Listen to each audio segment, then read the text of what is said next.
Hey everybody, just wanted to do a quick video about what is happening with Chris Froome in the Tour de France this year. So there's a lot of talk about his power numbers, and I don't know if you've seen the video where he's going up Mont Ventoux and they run what is supposed to be his power numbers next to what he's doing out on the mountain. A lot of people are saying that he has a very high cadence and pushes out huge amounts of power, which isn't possible. Whereas I think the complete opposite. I think his power numbers are actually pretty relevant. There isn't anything to compare, so we don't actually know what the other guys are doing out on the tour, especially in that video. So that's something that needs to be addressed. But also, I think with technology these days, I think there is room to be able to do stuff like this. We don't know what Chris Froome's training program is, but one thing that we do know is that they are sponsored by Wahoo Fitness, which has the Wahoo Kickr. And they use a very similar type of software to what we're using, if not exactly the same software. And this is exactly what I train people to do. I train people to ride and do specific things at specific times. So whether it's a high cadence, high power, or low cadence, low power climbing type of work, it's all very specific, high quality to the training, and that's why we get such good results. And I think that is why it could definitely be.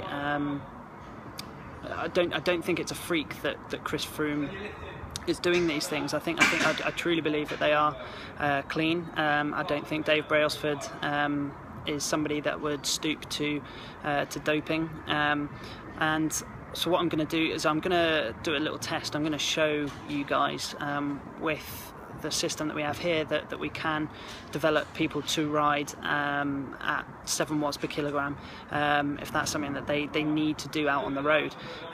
So we'll get inside and I'll show you exactly what we do and how we can prove that Chris Froome rides at those types of power numbers.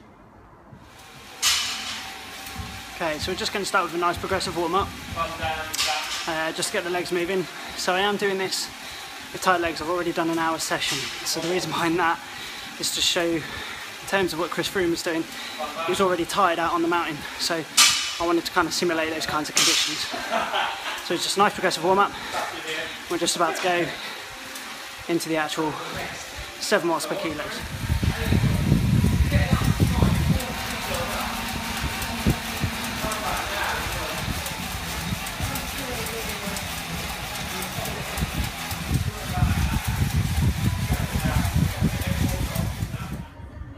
Okay, so just on the test, did 560 watts for 10 seconds, 20 seconds and then 30 seconds. The first two I was trying to film, so the third one I wasn't able to film because I wanted to concentrate on making sure I could hit those numbers. I did hit those numbers. It was tough for 30 seconds, but it was doable. And this is what I think the Team Sky are actually training at. They're actually looking at specific moments in the race where they're able to take advantage, and I think they're training very specifically with this new type of technology to help improve. And this has been used not just here in the UK, but you've got Robbie Ventura who runs Vision Quest out in the States. You've got Paolo Saldana who runs Power Watts out in Canada. You've got Athlete Lab who have a studio in London, Sydney and Singapore. All these guys are using this technology, and it's going to become more and more predominant to be used within finding these marginal gains that Dave Brailsford loves to talk about. And I think if you just take a look at my power data, you can see that I did do the 30 seconds. I think anything's possible, and I think Dave Brailsford, I mean, his CV just talks for itself. He shows what a professional guy he is and what he's able to do with a team. Like, you look at how he brought on British Cycling, and now he's doing the same thing with Team Sky. I mean, I think he looks completely differently at what he can utilise and how he can create a team that succeeds, and that's exactly what he's doing. So hopefully this test just shows you exactly what it is that they might be doing in the background, and how our technology actually helps perform specific types of training for different moments in time, for specific racing, or whether it's endurance, whatever it might be. So hopefully that's given you insight, and you found this useful, and we'll see you on the bright side.